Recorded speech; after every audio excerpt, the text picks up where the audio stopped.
할렐루야. 좋으신 하나님을 찬양합니다. 오늘은 사도행전 강의 31번째 시간으로 그를 위하여 간절히 기도하더라 라는 제목으로 사도행전 12장 1절부터 12절까지에 나타난 우리 하나님의 말씀을 전하겠습니다. 신약 성경에는요 무려 5명이나 되는 헤롯 왕이 등장합니다. 그런데 성경은 이 왕들의 이름을 자세히 구별하지 않고 모두 다 헤롯 왕이라고 기록하고 있어서 잘못하면 우리는 이 헤롯 왕들이 모두 동일한 인물일 것이라고 착각하기가 쉽습니다. 그러나 사실은 이 헤롯 왕들은요 모두가 서로 다른 왕들입니다. 예수님이 태어나셨을 때 베들레헴 근방의 아기들을 죽였던 헤롯은 헤롯 대왕이라고 불리는 사람이었어요. 혹은 헤롯 1세라고도 불렸습니다. 그런데 이 헤롯 대왕에게는 아들이 모두 3명이 있었는데 첫째 아들이 헤롯 아켈레오, 둘째는 필립보, 셋째 아들은 헤롯 안티파스였습니다. 그 중에서 셋째 아들인 헤롯 안티파스가 바로 여러분 잘 아시는 세례 요한의 목을 잘랐던 그 헤롯이었습니다.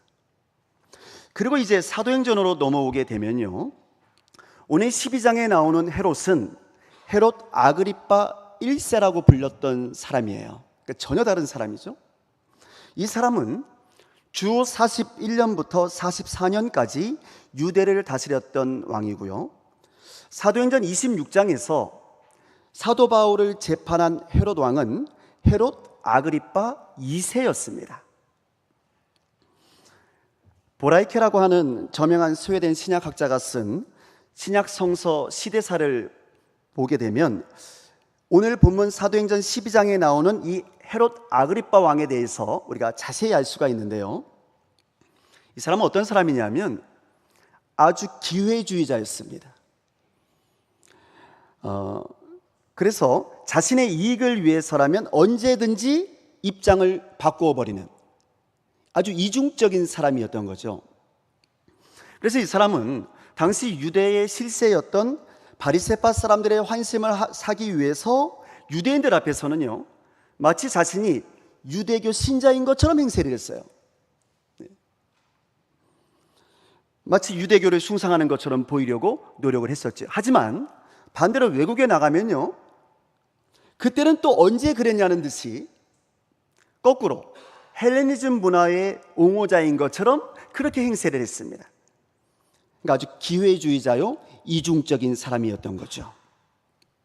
그래서 이 헤롯 아그리빠 1세는 유대인들에게 잘 보이기 위해서, 특별히 기독교를 핍박하던 바리새파 사람들에게 잘 보이기 위해서 아무런 죄도 없는 기독교인들을 핍박하기 시작했던 겁니다. 오늘 본문 사도행전 12장은 바로 이 헤롯 아그리빠 왕의 박해에 대해서 기록을 하고 있는데요, 자 1절부터 4절까지의 말씀입니다. 자 1절부터 4절까지 말씀 우리 함께 같이 읽겠습니다. 그때에 헤롯 왕이 손을 들어 교회 중에서 몇 사람을 해하려 하여 유대인들이 이 일을 기뻐하는 것을 보고 베드로도 잡으려 할세, 때는 무교절 기간이라 잡음에 옥에 가두어 군인 넷씩인 네페에게 맡겨 지키고 6월절 후에 백성 앞에 끌어내고자 하더라. 아멘. 헤롯 왕은요 당시 유대 사회의 실세였던 바리새파 사람들에게 잘 보이기 위해서 교회 중에서 몇 사람을 잡아 죽이려고 합니다. 그 중에서도 지도자급의 성도를 잡아 죽이는 것이 효과적일 것이다 라고 판단한 이 왕은 예수님의 제자인 요한의 형제 야고보 사도를 잡아서 칼로 쳐 죽입니다. 역시나 그가 예상했던 대로 유대인들의 반응이 아주 좋았습니다. 잘 죽였다라고 말이죠. 기분이 좋아진 이 헤롯 왕은 그 여세를 몰아서 더욱 인기를 얻기 위해서, 더 유대인들의 환심을 사기 위해서 당시 예루살렘 교회의 최고 지도자였던 베드로까지 잡아 죽이려고 했습니다. 그래서 결국 베드로는 잡혀서 옥에 갇히고 말았습니다. 헤롯은 혹여라도 이 베드로가 도망칠까봐 부하를 4명씩 4패로 나누어서 철통같이 베드로를 지키게 했습니다. 그리고 무교절, 곧 유월절 절기가 끝나게 되면 야고보를 죽였던 것처럼 베드로도 죽이려고 했던 거죠. 자, 교회에 또다시 큰 위기가 찾아온 겁니다. 자, 그러면 이렇게 큰 위기에 처하게 된 박해를 받던 이 교회는 무엇을 하고 있었을까요? 슬퍼하면서 울고만 있었을까요? 아니면 왜 우리가 이렇게 박해를 받아야만 하느냐고 하나님을 원망하고 있었을까요? 아니요, 그렇지 않았습니다. 교회는 이때 이렇게 하였습니다. 자, 5절의 말씀인데요, 5절 말씀 우리 함께 같이 읽겠습니다. 이에 베드로는 옥에 갇혔고 간절히 하나님께 기도하더라. 아멘. 위기에 처한 교회는요, 기도를 하고 있었던 겁니다. 옥에 갇혀서 언제 죽을지 모르는 큰 위험 속에 있는 예수님의 사도이자 교회의 지도자인 이 베드로를 위하여 온 교회가, 온 성도들이 간절히 하나님께 기도를 드리고 있었던 겁니다. 그리고 바로 이것이 초대교회의 위기 탈출 해법이었던 것이죠. 다른 방법이 없었습니다. 교회가 할 수 있는 다른 방법은 전혀 없었습니다. 다른 방법은 생각조차도 할 수가 없었던 거죠. 그냥 그들이 할 수 있는 유일한 것이 뭐였냐면 기도뿐이었던 거예요. 그러나 여러분, 이 기도의 능력을 우습게 여기지 마시기 바랍니다. 초대교회 성도들이 하나님께 기도를 드렸던 이유는요, 사실은 기도야말로 가장 강력하고도 효과적인 위기 탈출의 최고의 비결이었기 때문입니다. 성도들은요, 역사하시는 하나님을 믿었거든요. 네? 능력 있는 하나님을 믿었거든요.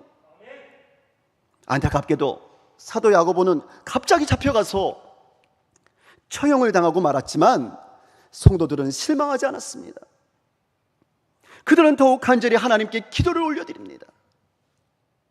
하나님께서 이제 사도 베드로를 지켜주시고 그를 보호해 주시고 그를 구원해 주시기를 온 성도가 마음을 합하여서 간절히 하나님께 기도를 올려드렸던 것입니다. 여러분, 어떻게 됐을까요? 그 결과 어떻게 됐을까요? 오늘 성경은 이렇게 말합니다. 자, 7절부터 10절까지의 말씀입니다. 우리 함께 같이 읽겠습니다. 호련히 주의 사자가 나타나매 옥중에 광채가 빛나며 또 베드로의 옆구리를 쳐 깨워 이르되 급히 일어나라 하니 쇠사슬이 그 손에서 벗어지더라. 천사가 이르되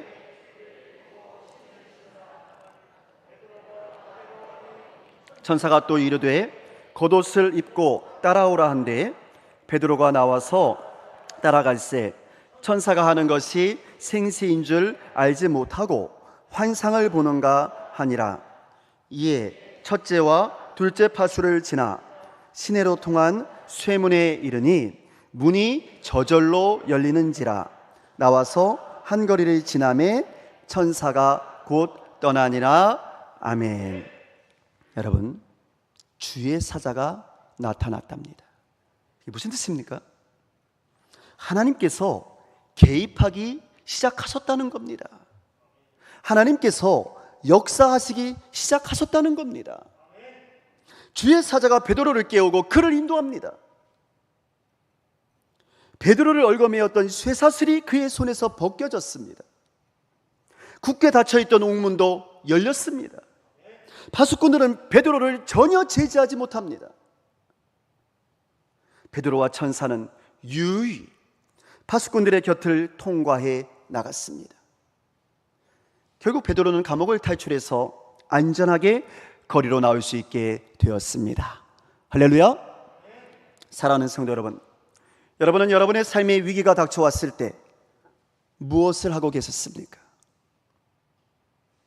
여러분 앞에 절망의 늪이 찾아왔을 때 여러분은 그 늪을 어떻게 건너고 계셨습니까?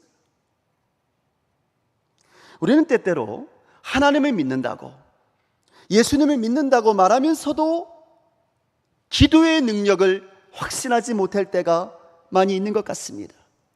기도하면서도 말이죠, 기도의 능력을 믿지 못하고 기도할 때가 많이 있는 것 같아요. 그러나 기도는 우리가 위기에 처했을 때, 우리의 삶에 환난이 닥쳐왔을 때 우리를 지탱해주는 강력한 무기인 줄로 믿습니다.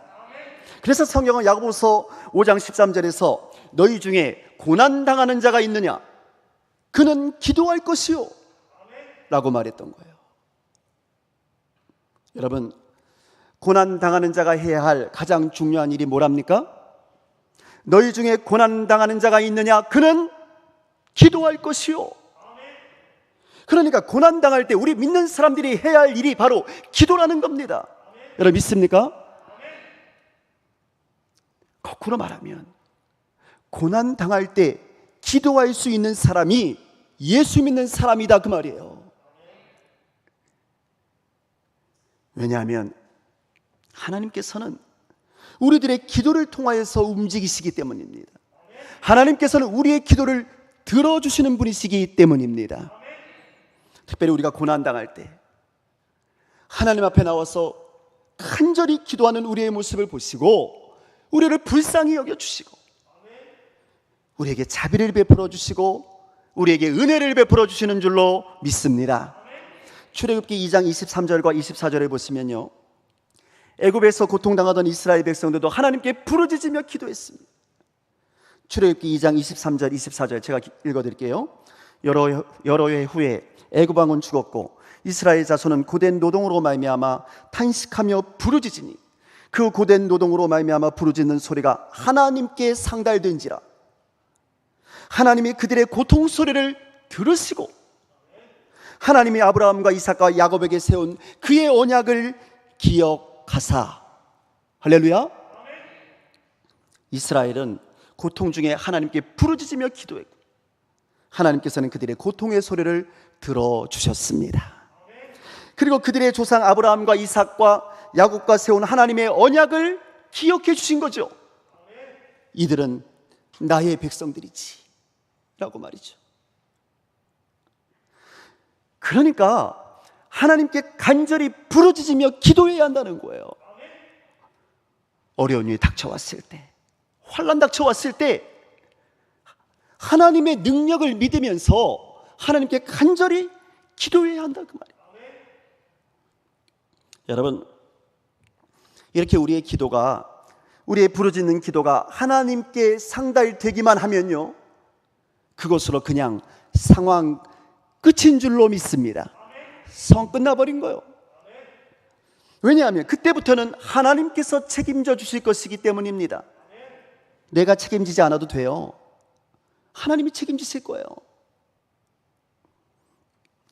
이스라엘의 부르짖음에 기도를 들으신 하나님께서는 모세를 부르셨고요, 그 모세에게 이스라엘 백성들을 탈출시키는 임무를 주셨고요, 결국 이스라엘은 이 하나님의 역사하심으로 말미암아 애굽에서 탈출하여 약속의 땅 가나안으로 들어갈 수 있게 된 줄로 믿습니다.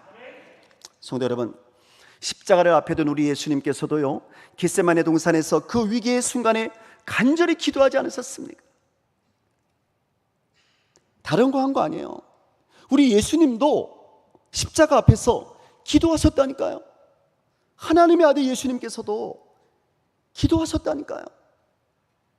누가복음 22장 44절에 보시면요, 예수께서 힘쓰고 애써 더욱 간절히 기도하시니 땀이 땅에 떨어지는 핏방울같이 되니라 그랬어요. 그러니까 위기의 순간에 놓인 예수께서도 간절히 기도하심으로 그 위기를 극복해 내셨던 것입니다. 사실은요, 예수께서도 인간이셨기 때문에 십자가의 무서운 고통을 피하고 싶었거든요. 그 십자가의 무거운 짐을 내려놓기를 원했었거든요. 그것이 인간 예수님의 뜻이었어요. 할 수만 있으면 피하고 싶구나. 그것이 우리 예수님의 연약함이었죠. 그러나 겟세마네에서의 간절한 기도가, 땀방울이 핏방울이 될 정도의 그 간절한 기도가 우리 예수님의 그 연약함을 바꾸어 놨습니다. 자, 누가복음 22장 42절인데요. 이르시되 아버지여, 만일 아버지의 뜻이거든 이 잔을 내게서 옮기시옵소서. 그러나 내 원대로 마시옵고 아버지의 원대로 되기를 원하나이다. 할렐루야. 내 원대로 마옵시고 아버지의 원대로 되기를 원하나이다. 이것이 기도의 능력인 줄로 믿습니다. 기도하신 우리 예수님께서는 이제 자기의 뜻을 내려놓고 아버지의 뜻에 순종하기로 결단하거든요. 아버지여, 내 원대로 마시옵고 아버지의 뜻대로 하세요. 아버지가 원하시면 기꺼이 십자가의 길을 걸어가겠나이다. 간절히 기도했을 때, 주님 앞에 간절히 기도했을 때 변화된 우리 예수님의 기도였던 겁니다. 하나님께서는 이렇게 간절히 기도하는 우리 예수님께요, 능력을 더해 주세요. 힘을 더해 주세요. 다시금 하나님의 아들로서의 그 위엄을 되찾게 해 주십니다. 십자가의 위대한 인류 구원 사역을 이루실 수 있는 신적인 능력을 허락해 주십니다. 그래서 결국 하나님의 아들 예수님께서는 아버지의 뜻대로, 자신의 뜻이 아니라, 나의 뜻이 아니라 아버지의 뜻대로 십자가의 길을 당당하게 걸어가실 수가 있었던 것입니다. 자, 이제 다시 본문으로 돌아오시면요, 그러면 여러분, 이렇게 베드로가 위기에 처해서 감옥에 갇혀 있었을 때, 여러분, 베드로는 무엇을 하고 있었을까요? 하는 거예요. 여러분, 베드로는 무엇을 하고 있었을까요? 6절을 보시면요, 베드로는요, 기도를 하고 있었던 것이 아니라 잠을 자고 있었다는 거예요. 너무나 피곤했겠죠. 너무나 힘들었겠죠. 그래서 잠을 자고 있었던 거예요. 여하튼 참 이 베드로는요, 참 재미있는 분이신 것 같아요. 예수께서 겟세마네 동산에서 간절히 기도하고 있을 때도 이때 베드로는 잠자고 있었거든요. 그런데 지금도 잠을 자고 있는 거예요. 세상 참 편하게 사는 것 같습니다. 어쩌면 이제 자신이 죽어도, 내가 죽어도 주님 뜻이다, 이렇게 생각하고 모든 것을 체념했을지도 모르죠. 왜냐하면 같은 사도였던 야고보는 이미 목숨을 잃었기 때문입니다. 그럼 여하튼 베드로는 그냥 잡니다. 주님께 다 맡겨버리고 그냥 자버려요. 그런데 천사가 찾아온 겁니다. 잠을 자다가 천사를 만나니 베드로는 이때 천사가 자신을 구원해서 감옥을 벗어나게 된 것이 환상인 줄 알았어요. 그런데 거리에 나오게 되니까 번쩍 정신이 들었습니다. 그리고 그제서야 하나님께서 천사를 보내어 자신을 구원해 주신 것을 깨닫게 되었습니다. 그래서 베드로는 그저 주님의 은혜에, 구원하심에 감사하면서 마가라 하는 요한의 어머니 마리아의 집에 가보았는데요, 그제서야 베드로는 그 놀라운 구원의 기적이 어떻게 일어나게 됐는지, 자신이 어떻게 구원받을 수 있었는지 그 이유에 대해서 알 수가 있었던 겁니다. 기적은, 하나님의 구원은 바로 이 마리아의 집에서부터 시작하고 있었던 겁니다. 마지막 12절의 말씀이에요. 함께 같이 읽겠습니다. 깨닫고 마가라 하는 요한의 어머니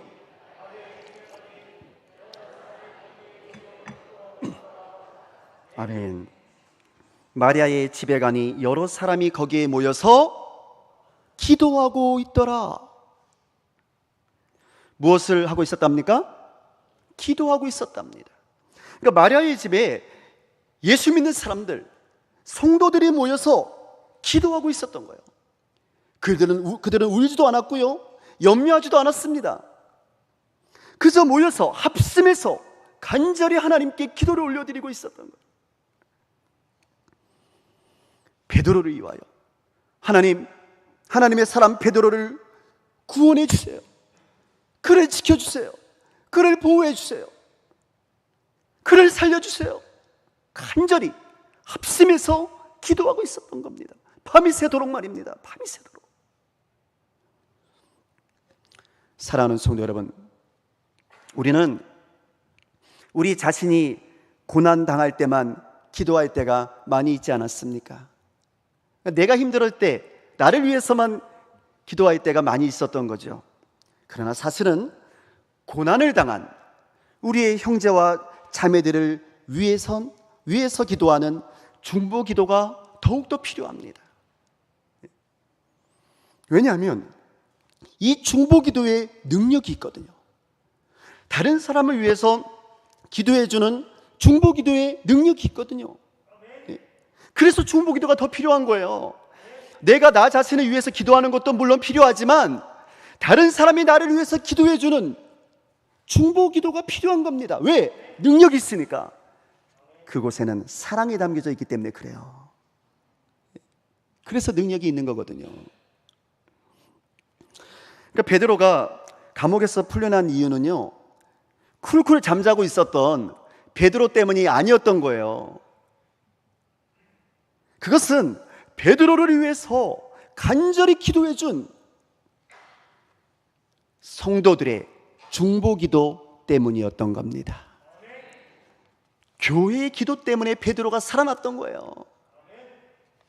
하나님께서는 예루살렘 성도들의 그 간절한 중보기도를 통하여서 그들의 영적인 지도자 베드로를 구원해 주신 줄로 믿습니다. 그러므로 성도 여러분, 우리의 형제 자매들이 고난을 당했을 때 우리도 서로를 위해 중보 기도를 해 주어야 합니다. 사랑하는 마음을 담아서 기도해 줘야 할 줄로 믿습니다. 특별히 교회의 영적 지도자인 목사님을 위해서 기도해 주시기를 바랍니다. 교회의 평신도 지도자들인 장로님들을 위해서 기도해 주시기를 바랍니다. 고난과 어려움에 처하게 되면요, 목회자도 또 장로님들도 오늘 이 베드로처럼 모든 것을 포기하고 그저 잠만 자고 싶을 때도 있는 겁니다. 지치고 힘들어서, 기도할 힘도 없어서 그냥 잠만 자고 싶을 때도 있는 거예요. 그냥 모든 것을 내려놓고 싶은 마음이 들 때도 있는 겁니다.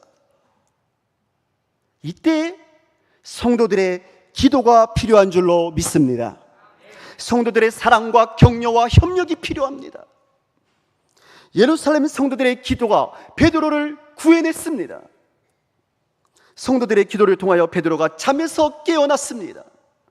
그들의 영적인 지도자 베드로가 천사의 인도하심을 받아서 다시 교회의 품으로 돌아오게 되었습니다.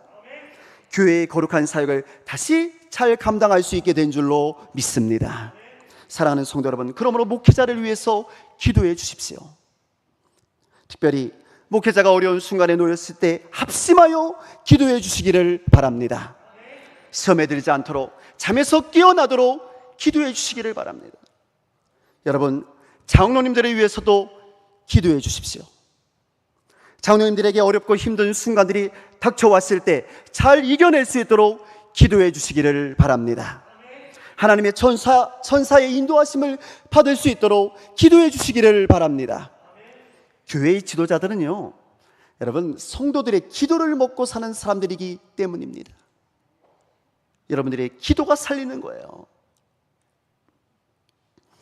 저는 우리 강진읍 교회가 이렇게 서로를 위한 간절한 중보의 기도를 통하여서 모든 고난과 시련을 이겨내고 더욱 예수 안에서 부흥하는 교회, 하나님의 뜻을 이루어드리는 건강한 교회가 되기를 주의 이름으로 축원합니다.